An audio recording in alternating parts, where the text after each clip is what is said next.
신앙 고백 우리 하겠습니다. 나는 전능하신 아버지 하나님 천지의 창조주를 믿습니다. 나는 그의 유일하신 아들 우리 주 예수 그리스도를 믿습니다. 그는 성령으로 잉태되어 동정녀 마리아에게서 나시고 본디오 빌라도에게 고난을 받아 십자가에 못 박혀 죽으시고 장사된 지 사흘 만에 죽은 자 가운데서 다시 살아나셨으며 하늘에 오르시어 전능하신 아버지 하나님 우편에 앉아 계시다가 거기로부터 살아있는 자와 죽은 자를 심판하러 오십니다. 나는 성령을 믿으며 거룩한 공교회와 성도의 교제와 죄를 용서받는 것과 몸의 부활과 영생을 믿습니다. 아멘. 384장 부르시고 말씀을 보죠.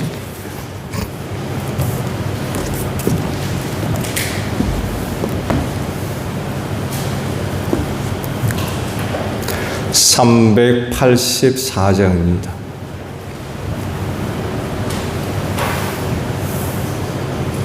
나의 갈 길 다가도록 예수 인도하시니 내 주 안에 있는 긍휼 어찌 심하리요. 믿음으로 사는 자는 하늘 위로 받겠네. 무슨 일을 만나든지 만사형통하리라. 무슨 일을 만나든지 만사형통하리라. 나의 갈 길 다가도록 예수 인도하시니 어려운 일 당할 때도 족하는 내주시네. 나는 심히 고단하고 영혼 매우 가라나. 나의 앞에 반석에서 샘물 나게 하시네. 나의 앞에 반석에서 샘물 나게 하시네. 나의 갈 길 다가도록 예수 인도하시니 그의 사랑 어찌 큰지 말로 할 수 없도다. 성령 감화 받은 영혼 하늘 날아갈 때에 영영 부를 나의 찬송 예수 인도하셨네. 영영 부를 나의 찬송 예수 인도하셨네. 아멘. 말씀을 봅니다. 여호수아 1장 1절에서 9절까지 있는 말씀을 봅니다. 주의 종 모세가 죽은 뒤에 주님께서 모세를 보좌하던 눈의 아들 여호수아에게 말씀하셨다. 나의 종 모세가 죽었으니 이제 너는 이스라엘 자손 곧 모든 백성과 함께 일어나 요단강을 건너서 내가 그들에게 주는 땅으로 가거라. 내가 모세에게 말한 대로 너희 발바닥이 닿는 곳은 어디든지 내가 너희에게 주겠다. 광야에서부터 레바논까지 큰 강인 유프라테스 강에서부터 햇사람의 땅을 지나 서쪽의 지중해까지 모두 너희의 영토가 될 것이다. 내가 사는 날 동안 아무도 너의 앞길을 가로막지 못할 것이다. 내가 모세와 함께 하였던 것과 같이 너와 함께하며 너를 떠나지 아니하며 버리지 아니하겠다. 굳세고 용감하여라. 내가 이 백성의 조상에게 주기로 맹세한 땅을 이 백성에게 유산으로 물려줄 사람이 바로 너다. 오직 너는 크게 용기를 내어 나의 종 모세가 너에게 지시한 모든 율법을 다 지키고 오른쪽으로나 왼쪽으로 치우치지 않도록 하여라. 그러면 내가 어디를 가든지 성공할 것이다. 이 율법책의 말씀을 늘 읽고 밤낮으로 그것을 공부하여 이 율법책에 쓰여진 대로 모든 것을 성심껏 실천하여라. 그리하면 내가 가는 길이 순조로울 것이며 내가 성공할 것이다. 내가 너에게 굳세고 용감하라고 명하지 않았느냐? 너는 두려워하거나 낙담하지 말아라. 내가 어디로 가든지 너희 주 나 하나님이 함께 있겠다. 아멘. 오늘 아침에는요 7절 상반절에 있는 말씀을 봅니다. 오직 너는 크게 용기를 내어라는 말씀입니다. 하나님의 나라와 이 세상은 양립할 수 없습니다. 왜냐하면 최종적으로는 하나님의 나라만이 존재하기 때문에 그렇습니다. 그렇지만 그 나라가 이루어올 때까지 또한 두 나라는 양립할 수밖에 없어요.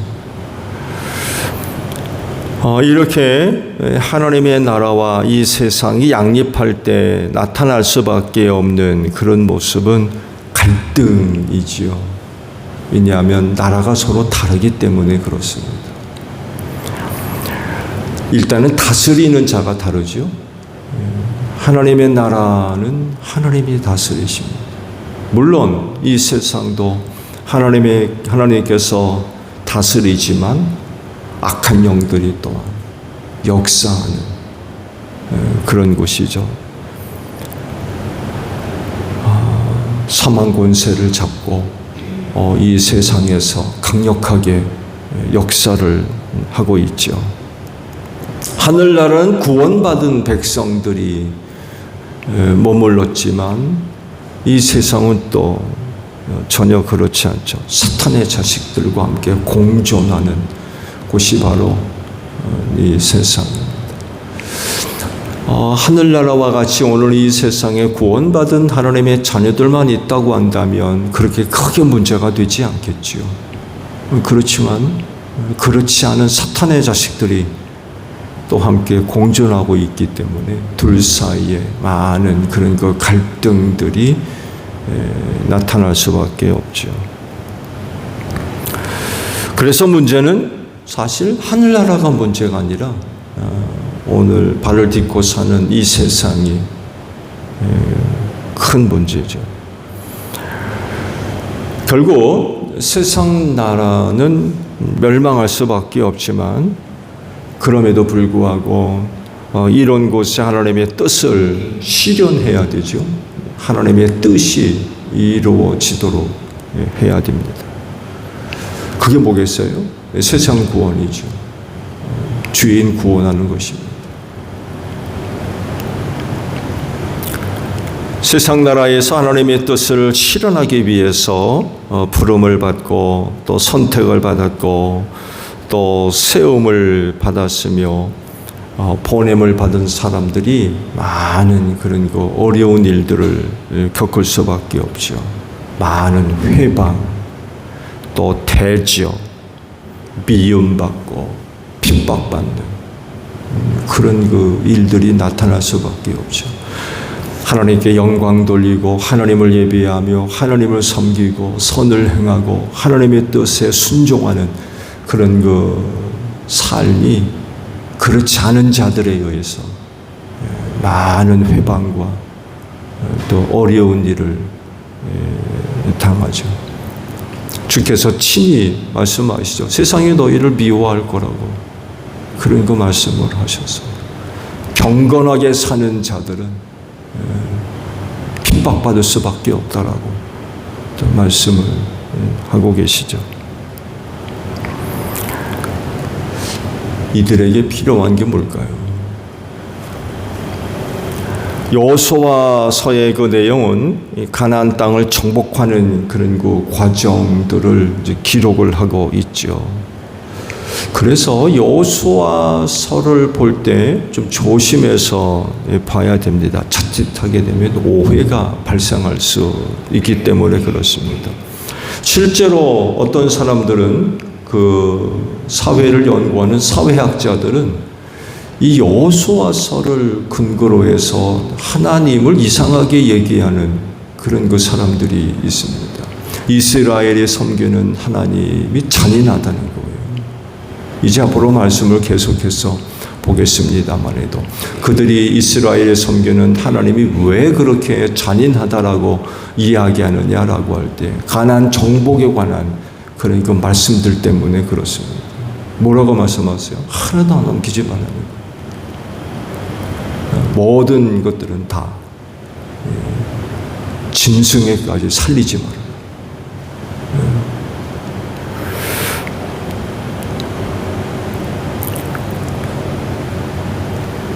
왜 그런 말씀을 하셨을까요? 가나안 땅을 아브라함에게 주셨잖아요.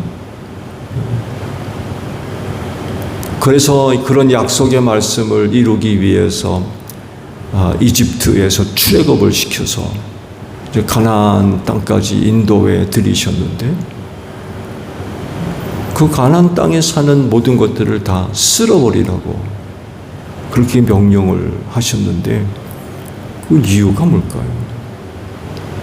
이런 것들이 오늘날 세상적 인식을 갖고 있는 어떤 사람들, 이런 사람들이 이런 그 여호수아서의 그 말씀을 볼 때 왜곡된 그런 그 이해를 갖게 되는 그 원인을 제공을 하고 있다는 거죠. 그래서 그들이 왜 가나안을 정복할 때에 그런 그 방침을 세우고 그렇게 그런 모습을 보여줬느냐라고 할 때 이 물음에 대한 대답을 말씀 속에서 역시 찾아야 되겠죠. 그 답이 어디에 있냐면 창세기 15장 16절에 그 답이 있습니다. 아브라함에게 약속하신 그런 그 말씀의 내용들 가운데 이제 하나인데 너의 자손은 4대째가 되어서야 이 땅으로 돌아올 거다. 아모리 사람들의 죄가 아직 벌을 받을 만큼 이르지 않았기 때문이다. 이런 말씀을 하세요.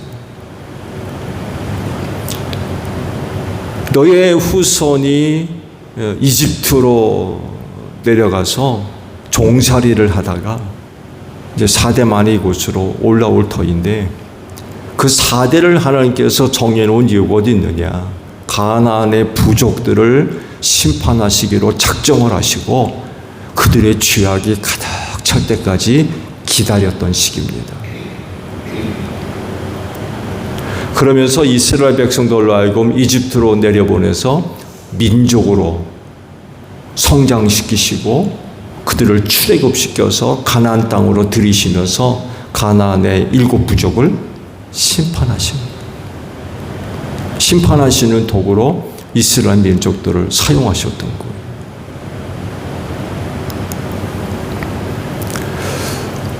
노아 때 보세요.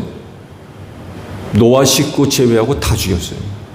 물론 방주에 탄 동물들은 살려두셨죠. 다 죽였어요. 소돔과 고모라 보세요. 롯의 식구들 3명 빼놓고 다 죽었어요. 무서운 분이시죠. 심판하시기로 작정을 하시면 철저하게 일을 이루십니다. 가나안의 부족들 하나님께서 심판하시기로 작정을 하시고는 그들의 죄악이 7 부족의 죄악이 가득 찰 때까지 기다리신 거죠. 그러다가 때가 이르렀을 때에 이스라엘 민족들을 들어서 가나안의 7 부족을 심판하신 거죠. 이런 성격과 이런 의미가 담겨져 있기 때문에 그들이 가나안 땅을 정복하면서 그런 그 일을 하게 됐다는 거죠. 하나님의 심판의 목적이 포함되어져 있었기 때문에 가나안 정복 전쟁이 치열하게 이루어질 수밖에 없어서 오늘 주신 말씀은 가나안 입성을 앞두고 여호수아를 격려하시는 그런 그 말씀이죠. 크게 용기를 내라 라고 말씀을 하세요. 근데 뭘 두고 용기를 내라고 말씀을 하신 걸까요? 가나안 부족과의 전쟁 때문에? 그래서 크게 용기를 내라고 말씀하고 계시나요? 이와 연결된 말씀을 보게 되면 아니에요. 가나안 부족들과의 전쟁을 위해서 내가 용기를 내라 라고 말씀하셨던 게 아닙니다. 뭘 위해 용기를 내라고 그래요? 순종하라고. 말씀에 순종하라고.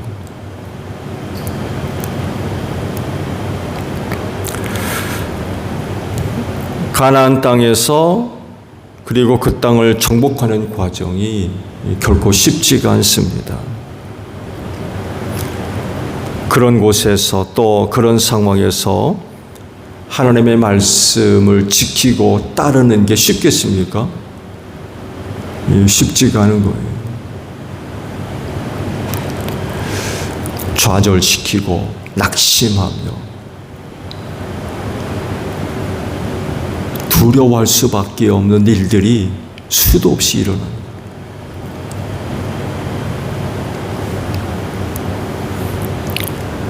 그게 가나안 정복 전쟁. 하나님께서 그들과 함께 하시지만 정복 전쟁은 목숨 걸고 하는 겁니다. 거기서 이스라엘 백성들이 패하면 갈 곳이 없어요. 어디로 가요? 이제 말씀을 보겠습니다만 해도 자그마한 전쟁 하나에 패할 때도 백성들이 낙심해가지고 난리가 나요. 왜 이런 반응들이 나타나느냐라고 할 때에 가나안 정복 전쟁을 승리하지 못하면 갈 곳이 없는 거예요. 치열할 수밖에 없는 거죠. 모든 싸움에서 진정성을 가지고 정말 목숨을 걸고 최선을 다해서 그 전쟁에 임하지 않으면 안 됐다는 거죠. 결코 쉽지 않은 거죠. 이런 그 치열한 그런 그 삶 속에서 율법의 말씀을 지킨다는 거, 이거 쉽지가 않습니다. 털, 염려, 걱정, 두려움, 이런 것들과 맞서야 되고, 이런 그 상황 속에서 하나님의 말씀을 따른다는 것이 이제 쉽지가 않은 거죠. 그래서 뭐가 필요했던 거예요? 용기가 필요했던 거예요. 용기를 내라.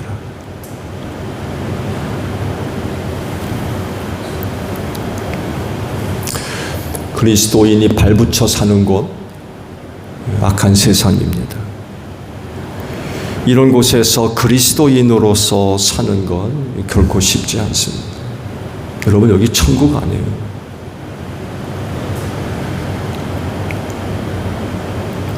만만치 않습니다. 신앙을 위협하고 신앙을 무너뜨리려 하는 그런 그 시도들이 시도 때도 없이 다 일어나거든요.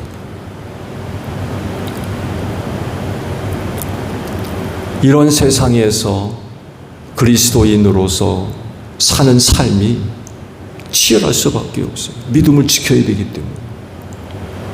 뭐가 필요하겠어요? 하나님께서 여호수아에게 말씀하신 것 같이 용기를 냅니다.